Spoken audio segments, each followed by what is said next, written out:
y amén. Bueno, déjeme comenzar contándole uno de mis días más difíciles como papá.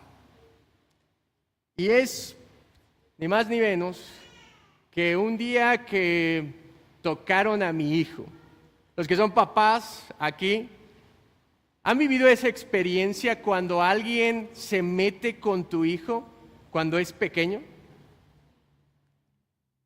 Ese sentimiento que te arde la sangre, el corazón se te llena de un sentimiento que ni siquiera sabías que tú tenías. Fíjese que un día fuimos a un restaurante y estábamos ahí, mi hijo se fue al lugar de los juegos y ahí andaba jugando y no sé por qué se me ocurrió ir a ver qué estaba haciendo. Yo conozco que mi hijo es muy travieso y todo, bueno, usted también lo sabe. Y entonces estaba ahí y estaba con otros niños. Y sin querer empujó a un niño y el hermano mayor, como de 10 años, lo aventó y lo empezó a patear en el suelo. Cuando porque de repente escuchamos que gritaron y cuando yo volteo y veo que están pateando a alguien, mi hermano me dice, creo que ese es Saulito. ¿Sabe? El sentimiento, yo quiero ser muy honesto, el sentimiento que tenía es, yo quería matar a ese niño. Yo quería arrancarle la cabeza a ese niño. Discúlpeme, soy humano. Pero después, mi lado cristiano, convertido y todo, el Espíritu Santo, me llevó a la prudencia y a simplemente gritarle, oye, ¿por qué haces eso? Espérate. Me dijo, es que cayó sobre mi hermanito y no sé qué. Le dije, eso no te da derecho a hacer lo que estás haciendo. Pero yo ya me iba con la rabia, así, yo me aguanté y todo. Porque de alguna manera como padres sentimos la obligación de proteger, cuidar y guiar a nuestros hijos. ¿No es cierto? Usted todos los días carga con esa responsabilidad y ese sentimiento que cuando algo le pasa a tus hijos, tú reaccionas y tienes los reflejos que nunca habías tenido. Yo me impresiona los reflejos de una mamá cuando su hijo está en peligro, de un papá lo que sería capaz de hacer por su hijo, porque de alguna manera tu vida está conectada con la de tus hijos y tú quieres preservar su bienestar a pesar del tuyo, ¿no es cierto? Y déjeme decirle que es exactamente el mismo sentimiento que Dios tiene para aquellos que son sus hijos. Dios también está de esa manera comprometido, Dios también de esa manera cuida a sus hijos y Jesús nos enseñó que debemos de cuidar y cuidarnos como si fuéramos niños para no caer en lo más terrible que es el pecado. Nos enseñó dos cosas, a cuidar a otros pequeños y a cuidarnos nosotros mismos del peligro más grande que enfrentamos, que es el pecado. Y déjeme llevarlo al texto en Mateo 18,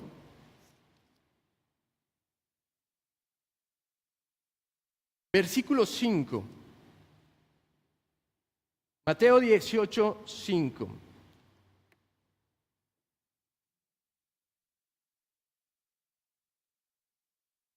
Permítame leerlo y dice, y cualquiera que reciba en mi nombre a un niño como este, a mí me recibe.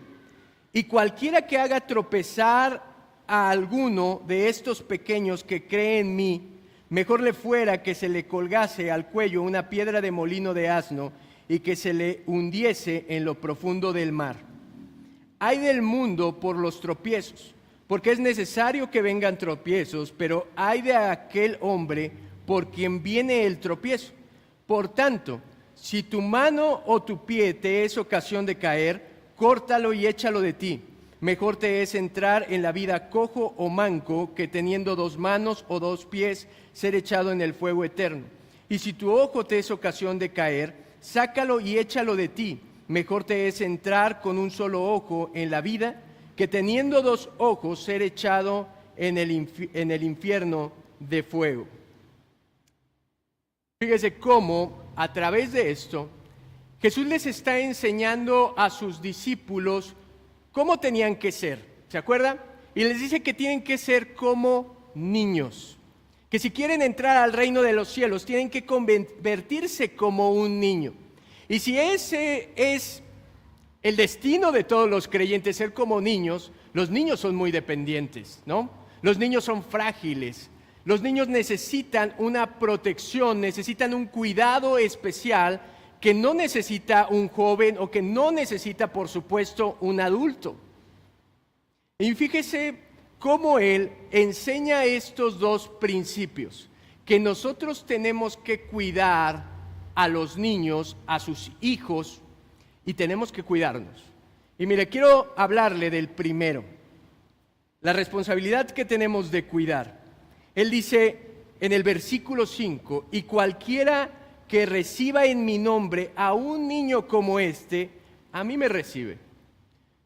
Cualquiera que reciba, esa palabra recibir, quiere decir que lo tomas como si fuera tuyo, te apropias de eso. Y la palabra que utiliza para aquí este niño, que es el que les puso en medio, se refiere a cualquier creyente que viene a ser hijo de Dios, un hijo espiritual de Dios. Y mire, nosotros como niños hemos venido en total humildad. No hay ningún cristiano que venga diciendo, no te necesito, pero mira, te hago un favor, Dios, cuando estoy aquí. Ese no es cristiano, no es una manera cristiana. Todos hemos venido totalmente humillados. Yo platicaba en la semana con unas personas y decía, es que yo me acerqué a Dios en mi peor momento de mi vida. Es que no tenemos otra manera de acercarnos a Dios. Venimos en total bancarrota espiritual, pobres de espíritu, y entonces Él nos recibe y nos adopta en su familia como sus hijos. Y ahora tiene ese cuidado de un padre a un hijo. Mire, si algo he aprendido, es que el cristianismo no es un sistema religioso, sino es un pueblo redimido que está unido directamente con su Dios. No sé si me puede entender con eso.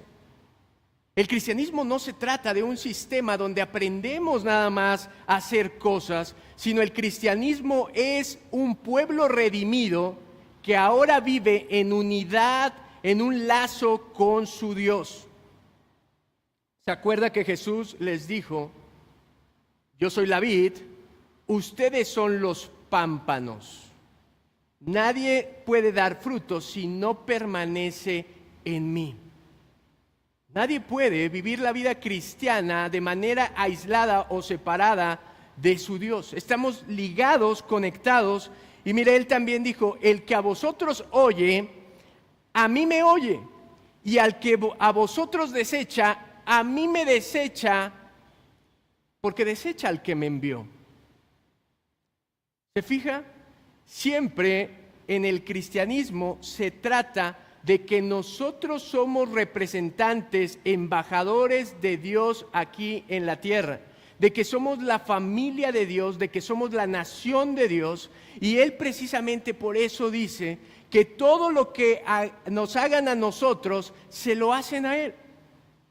Y es el cuidado del que Él está refiriéndose aquí en el versículo 5, donde dice, el que reciba en mi nombre a este niño, a mí me está recibiendo. Acompáñeme ahí adelante a Mateo capítulo 25 y vea cómo él fue más específico aún.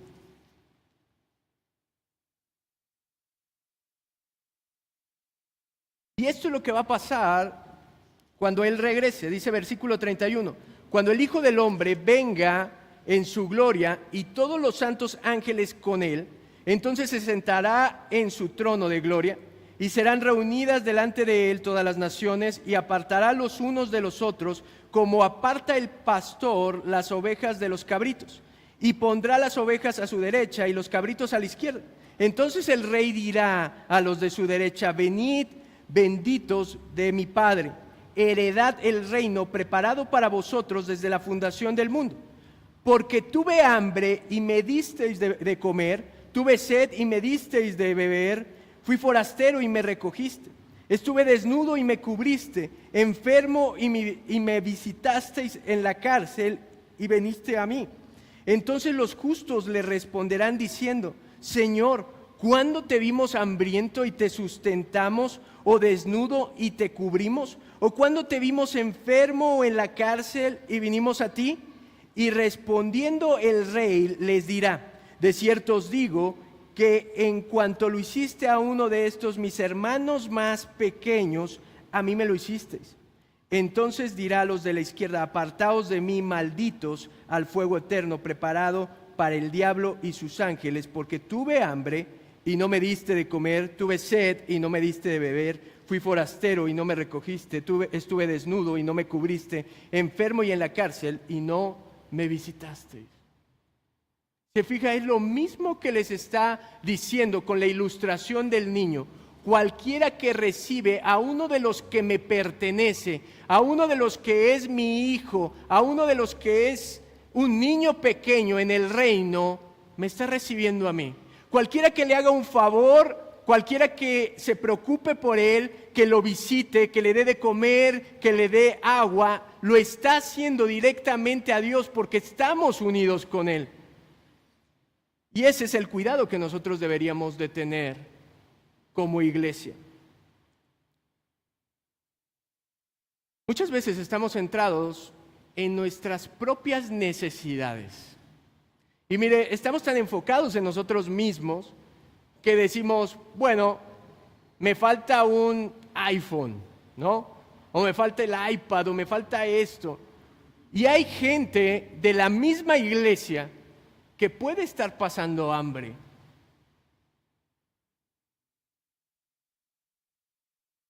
Hay gente, no solamente de la iglesia, sino cualquier cristiano que puede estar padeciendo y nosotros tenemos lo suficiente y nos estamos preocupando por más.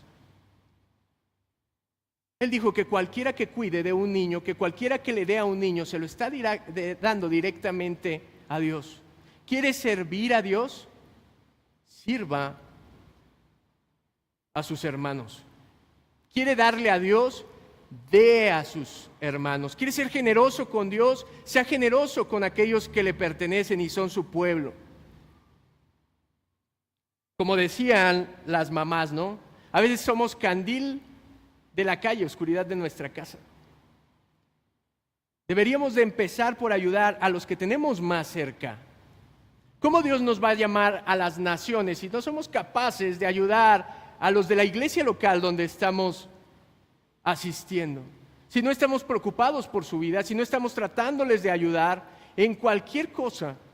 Mire, muchas veces alguien ni siquiera necesita una despensa, necesita que lo escuche.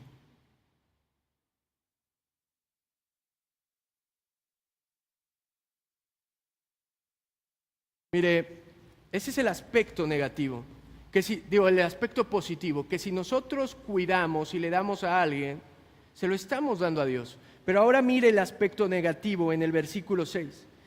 Y cualquiera que haga tropezar a alguno, Mateo 18:6, y cualquiera que haga tropezar a alguno de estos pequeños que cree en mí, mejor le fuera que se colgase al cuello una piedra de molino y que se le hundiese en lo profundo del mar. Así como Dios se goza cuando nosotros ayudamos, cuando nosotros cuidamos a alguien que le pertenece, déjeme decirle que cuando nosotros maltratamos, cuando nosotros menospreciamos o cuando nosotros metemos en problemas a uno de sus hijos, también lo estamos haciendo con nuestro Señor. Mire, este versículo muestra la gravedad que representa para Dios el que nosotros le hagamos a alguien, algo a alguien que le pertenece. Cuando yo empecé el mensaje, le dije lo que yo había sentido cuando vi que alguien estaba lastimando a mi hijo. Usted, si es papá, me va a entender, o cuando le toque ver que le digan que alguien le pegó a su hijo en el kinder, que alguien le pegó a su hijo en la primaria, que alguien lo insultó, que alguien lo menospreció, el coraje que le da en su corazón. Ahora imagínese en Dios, porque Él lo toma como una ofensa directa a Él. Y mire, la palabra aquí, tropezar, es muy interesante. La palabra tropezar que está aquí significa hacer caer, poner una trampa. En otras palabras, más entendibles, es hacer pecar a uno de sus hijos. Hacer pecar a uno de sus hijos. Eso sería tropezar. Sería que Jesús está hablando de tentar, atrapar o influenciar a alguien para que esta persona peque. Mire, Jesús declaró que para que una persona haga pecar a otra, mejor le sería una muerte horrenda.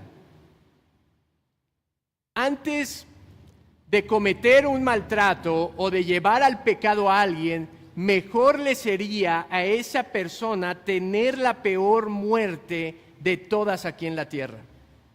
Y esto lo ilustra de manera perfecta a través de decir que mejor le fuera que le colgaron una piedra de molino y ser echado en el mar y morir ahogado. Para que usted entienda un poco la ilustración, en la antigüedad era un castigo que ejecutaban los romanos y era destinado a criminales o algo así. Y la piedra de molino, usted recordará en algunas ilustraciones que había una especie de como molcajete gigante y luego había un palo en medio y había de ese palo una cuerda que tenía una piedra gigante que era amarrada a un asno y el asno daba vueltas y mientras daba vueltas ahí le ponían todo el grano y era triturado a la hora que el asno podía mover la piedra. Y esa piedra es a la que se está refiriendo. Y dice, es mejor que a alguien le apliquen esa muerte, de modo que le coloquen en el cuello esa piedra gigante y luego lo avienten al mar y muera ahogado de que no se puede liberar. Ahora, ¿se imagina qué muerte tan cruel? Era una tortura. Imagínese traer ese peso y sentir que te estás hundiendo y saber que no vas a salir del fondo del mar. Si nos pareció alarmante la noticia del submarino ahora en estos días que nos bombardearon, pues casi fue algo parecido. Sentir en esos minutos o segundos que te estás quedando sin aire y nunca más vas a volver a respirar. Y dice, mejor es esa muerte a que alguien haga pecar a alguno de mis pequeños. Ahora, esta fue una lección fuerte para los discípulos, que no solamente pecaban ellos, porque ¿se acuerda por qué les empezó a hablar acerca de todo esto de ser como niños? ¿Por qué Él les hizo estas ilustraciones de los niños? Porque ellos estaban discutiendo quién iba a ser el más grande en el reino de los cielos. Ellos no estaban preocupados ni por su prójimo, ni por ellos mismos, ni por los discípulos, ni tanto estaban preocupados por Jesús. Lo que les preocupaba es, ok, cuando vengas en tu reino, ¿qué posición de grandeza voy a ocupar? Estaban pecando ellos de soberbia, de egoísmo, de vanagloria, pero no solamente eso. Imagínense, estaban discutiendo entre ellos y estaban discutiendo quién de ellos tendría que ser el mayor. Estaban exponiendo sus virtudes, sus talentos y diciendo, no, es que yo he hecho esto. No, yo la otra vez me imagino, ¿no? Yo la otra vez había un charco y yo puse mi túnica para que Jesús pasara en seco. No, es que yo la otra vez fui a comprar las gorditas cuando todos tenían hambre. No, es que yo la otra vez fui y le hablé a un pobre. Y estaban ahí tratando de presentar todos sus requisitos o todos sus virtudes y estaban haciendo pecar a otros. ¿Le ha pasado que alguna vez está en una conversación donde se genera este tipo de rivalidad? ¿Y qué sucede en el corazón de uno? Empieza a haber egoísmo, Si tú venías tranquilo y tú decías, hoy vengo muy humilde, me levanté muy humilde, y cuando los otros empiezan a exaltarse y todo eso, tú te entra también ahí tu carne y empiezas a decir, no, pero yo también hice esto. No, es que en la iglesia si supieras, no me ponen a nada, pero Dios sabe que yo soy el mejor de todos. Mire, eso es precisamente la lección que les estaba dando. Les estaba diciendo, mire, no solamente ustedes tienen pecado en su corazón, porque no son como niños, humildes como niños, sino también están haciendo pecar a sus hermanos.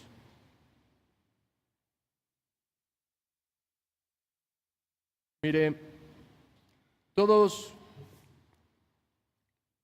necesitamos protección y un cuidado. El mundo está lleno de tentaciones. El mundo es difícil y es un enorme daño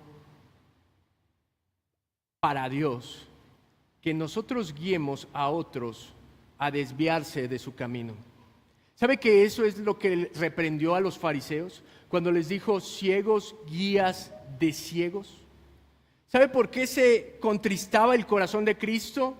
Y decía, son como ovejas sin pastor, porque los que se supone que tenían que ser los pastores del pueblo estaban desviando al pueblo a todo tipo de pecados. En vez de traer una purificación al pueblo, en vez de hablar la verdadera palabra de Dios, los estaban manipulando y los estaban presionando. Por eso Jesús era tan duro con ellos. Y mire, yo me puse a pensar y hay muchas maneras en las que podemos hacer pecar a otros o que pueden hacer pecar a otros. Yo espero que aquí no haya ninguno de esos, pero mire, la primera es tentar a alguien, es presentarle una tentación, facilitarle la tentación. La clásica y que todo el mundo ubica, cuando te ofrecen las cervezas bien frías, ¿no? Y te empiezan a presionar para que tú peques y te emborraches, ¿no? A lo mejor tú vienes de una regeneración, de que eras alcohólico y que te empiezan a decir, ¿qué? ¿Te pegan? Y entonces te empiezan a presionar de modo que tú caes en la tentación. Pero esa es como la más clásica. Pero déjeme punzar un poco sobre las heridas. ¿Qué tal los chismes? ¿Sabía usted que el chisme es como una semilla que es plantada en la mente, en el corazón de las personas? Cuando usted le dice un chisme a alguien, cuando le dice algo malo de una persona y le dice, no me consta, pero fulanito es bien tranza. Y aunque usted en ese momento diga, no es cierto, yo lo conozco, tiene un buen testimonio. ¿Sabe que esa semilla ya fue plantada en su mente y no le ha pasado que usted la trae ahí? Pues fulanito me dijo que era bien trans.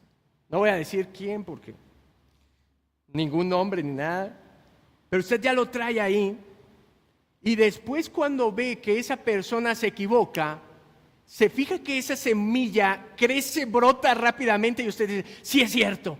Era un tranza, era como aquel dijo. Y ni le consta tampoco a usted, pero usted ya asegura. ¿Por qué? Porque le sembraron un chiste. Bueno, fuera el chiste. Pero fíjese, muchas veces esa es la manera en la que llevamos a tentación a otros, hacerlos pensar mal de alguien. Cuando nosotros levantamos críticas mordaces, injustas contra alguien, cuando nosotros somos crueles, estamos llevando a la otra persona que nos escucha a pensar de la misma manera que lo que nosotros pensamos. ¿Sabe qué tan peligrosa es nuestra lengua? ¿Sabe qué tan venenosa es que nuestras palabras pueden hacer pecar a alguien? Ahora, eso sería propiciar el pecado en alguien y usted ponga el ejemplo que quiera. Ahora, también lo podemos hacer de manera indirecta. Cuando usted hace algo para que otra persona reaccione pecaminosamente. La Biblia dice que como padres no llevemos a ira a nuestros hijos. ¿Sabe cuántas veces nosotros sabemos qué le molesta a alguien? Y somos, mire, no, yo no, espero que no seamos. Son en otra ciudad. Somos tan venenosos que a veces hacemos eso que no le gusta para que la otra persona reaccione mal. Le decimos eso que no le gusta para que la otra persona peque. ¿Sabe que eso es maldad? ¿Sabe que la Biblia dice que los cristianos tenemos que ser muy buenos o atentos para el bien y pésimos para hacer el mal? Astutos para hacer el bien e inocentes para hacer las cosas malas. Y cuando usted tiene malicia en su corazón para provocar a otro de manera indirecta, lo está haciendo con alevosía y ventaja. Y ahora déjeme decirle, otra manera en la que usted puede hacer caer, tropezar a alguien, y es con su ejemplo. Es con su ejemplo. ¿Sabe que el ejemplo arrastra? Mire, como padres a veces no nos damos cuenta de que nuestros hijos nos están observando todo el tiempo, de que nuestros hijos están aprendiendo más de nuestros actos que de nuestras palabras. Ahora, como creyente, usted se da cuenta de que la iglesia también está aprendiendo de la manera en la que actuamos. ¿Por qué en el liderazgo tiene que haber gente que sea intachable? Porque tienen que ser el ejemplo de la congregación. Porque nuestro ejemplo arrastra. Mire, escuché una historia de un papá que era alcohólico y todo el tiempo les decía a sus hijos, hijos, no quiero que sean alcohólicos como yo. No quiero que tomen como yo. Y un día, ese papá que tenía un hijo de 5 años, la historia era en Estados Unidos, y dice que era su día de tomar cerveza, de tomar vino, y se había quedado de ver en una cantina con unos amigos para embriagarse. Y dice que este hombre se preparó y le dijo a la familia, regreso en un rato. Se puso el abrigo y cuando salió empezó a caminar entre la nieve como pudo. Se tapó bien porque el viento era fuerte, pero empezó a escuchar detrás de él el crujir de las pisadas sobre el hielo. Y cuando este hombre volteó y vio, resulta que su hijo de 5 años estaba siguiéndolo. Y él, volteado, le dijo rápidamente, ¿qué haces? ¿Qué estás haciendo? A lo que el hijo le contestó, estoy siguiendo tus pisadas. Estoy siguiendo tus pisadas. Dicen que eso caló tanto en el corazón del papá que fue la última vez que dispuso su corazón para tomar. Fue la última vez porque entendió la lección que su hijo le estaba dando. Por más que él les dijera, no tomes, ellos estaban siguiendo sus pisadas. Porque eso hacen los niños. Es precisamente el ejemplo que nos está dando Jesús, la ilustración de que hay niños espirituales, hay gente que todavía no está muy madura en la fe, que está siguiendo nuestras pisadas. Y sabe, yo conozco muchos papás o mamás que han dejado el cigarro porque un día se dieron cuenta que sus hijos o sus nietos olían a cigarro. Porque no podemos pedirle a nadie que no haga algo que nosotros sí hacemos, o que sí haga algo que nosotros no. Nosotros podemos llevar al pecado a través de lo que nosotros hacemos. Y luego en el versículo 7, mire, dice, ay del mundo por los tropiezos, porque es necesario que vengan tropiezos, pero ay de aquel hombre por quien vienen los tropiezos. El mundo es complicadísimo, el mundo es un sistema corrompido, maldecido desde la caída, que lo único que genera es pecado y depravación cada día mayor. Yo les decía a unos papás, hoy los jóvenes están más expuestos, hoy está más fácil pecar que en otros tiempos.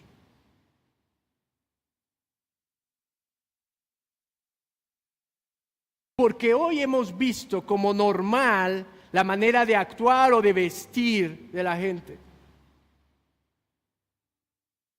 Yo no estoy defendiendo cualquier opinión, pero mire, nosotros debemos como cristianos ser tan conscientes que hasta nuestra forma de vestir puede llevar a pecado a otras personas. Y el mundo te satura. Ve a la plaza comercial y ve cuánta sensualidad hay en los carteles. Prende la televisión y ve, estamos saturados de las ideas de no pasa nada, esto es lo cool, esto es lo divertido, esto es lo que tienen que hacer los jóvenes. Así tienen que vestir, así tienen que pensar, y todo eso va en contra de la voluntad de Dios y en contra de su palabra. Y este sistema es el sistema del diablo y es muy difícil. Y nosotros como iglesia nos tenemos que cuidar.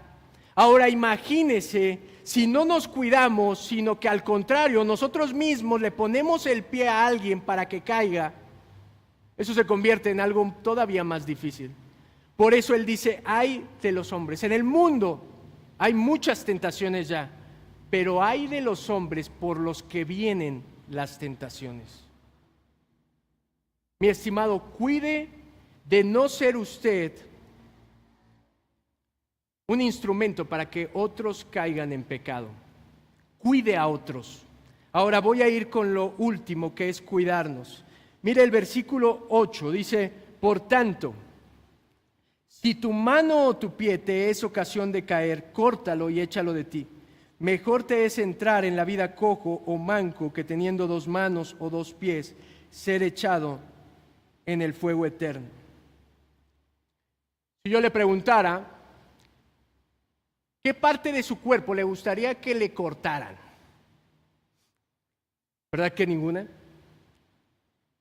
¿Cuál prefiere, la mano derecha o la mano izquierda? ¿El pie izquierdo o el pie derecho? Ninguno. El Señor está hablando de manera figurada, porque nosotros no pecamos porque tengamos una parte del cuerpo mal. Lo que tenemos mal, ¿sabe qué es? Nuestro corazón. Del corazón salen los malos pensamientos, del corazón salen los hurtos, las fornicaciones. Es el corazón lo que está mal, pero él está ilustrando un principio. Y fue que una persona tiene que hacer todo lo necesario, por extremo o doloroso que parezca, para alejarse del pecado. No importa qué tan radical le parezca lo que tiene que hacer, si eso lo lleva a pecar, lo tiene que cortar de su vida. Lo tiene que cortar de su vida. No importa si eso le produce dolor. ¿Sabe cuántas? Yo fui pastor de jóvenes durante algunos años. ¿Sabe cuántas jovencitas estaban atrapadas en una relación donde estaban teniendo relaciones fuera del matrimonio, donde estaban atados a una relación tóxica y no podían salir de eso? Y sabían que estaban en pecado. Sabían que eso no agradaba a Dios porque desde niños fueron cristianos, pero no podían dejar a aquel hombre que era mundano. ¿Sabe por qué? Porque sentían que si lo dejaban se acababa su vida. Y esas eran las palabras que ellos decían: no lo puedo dejar porque si lo dejo se acaba mi vida. Lo que Jesús nos está enseñando aquí es que los grandes peligros a menudo requieren soluciones radicales. Los grandes peligros a menudo requieren soluciones radicales. Nosotros como cristianos tenemos que ser radicales con todo aquello que nos lleva a pecar. ¿Sabe? Si su problema lo genera el celular, mejor le es aventar el celular por la ventana de su casa y que se rompa, a irse al infierno. Si tiene problemas con lo que ve en el celular o con lo que ve en la tele, corte de manera radical todo lo que lo lleve a pecar. Mi estimado, si usted tiene amigos que lo llevan al pecado, corte con esos amigos. Mejor le es entrar usted solo al cielo que irse al infierno con todos sus amigos. Que si les puede predicar y los convierte, pues estaría excelente. Pero usted tiene que cortar con cualquier adicción que usted tiene, por más dependencia que usted crea, por más difícil que le parezca que no lo puede dejar, que lleva años haciendo eso, lo tiene que cortar. Jesús está siendo tan radical que está diciendo que si algo te lleva a cortar a pecar de tu propio cuerpo, lo cortes. A ninguno nos gustaría cortar nada de nuestro cuerpo porque es lo más valioso que nosotros tenemos.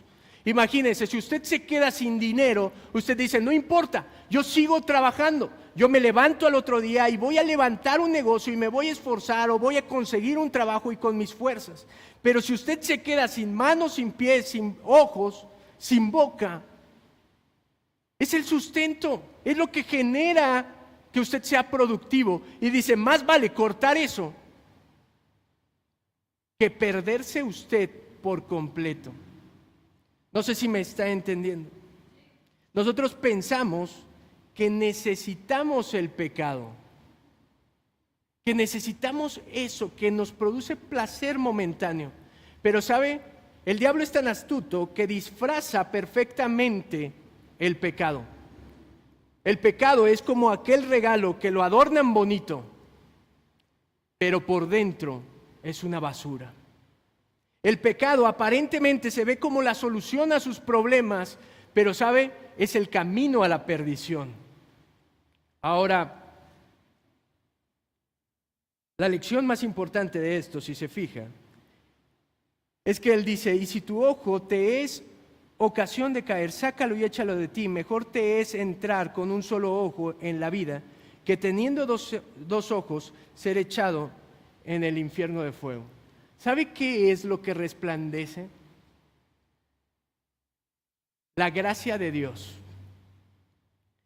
Porque Él está diciendo, toma medidas radicales, pero hay una solución que Dios ha dado a través de Cristo Jesús.